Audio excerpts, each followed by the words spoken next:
లేనప్పుడు నచ్చిన సైట్లు చూస్తూ, నచ్చిన అమ్మాయిలతో నచ్చిన అబ్బాయిలతో తిరుగుతూ, బస్సుల్లో, పార్కుల్లో, హోటల్లో ఉన్నప్పుడు, నచ్చింది తాగినప్పుడు, నచ్చింది ఆలోచించినప్పుడు లైఫ్ చాలా థ్రిల్ గా ఉంటుంది.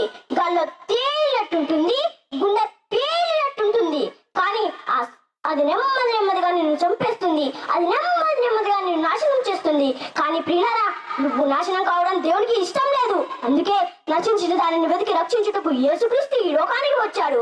మన పాపముల చేతను, అపరాధముల చేతను చచ్చిన వారమే ఉండగా యేసుక్రీస్తు చనిపోయి నిన్ను నన్ను బ్రతికించాడు.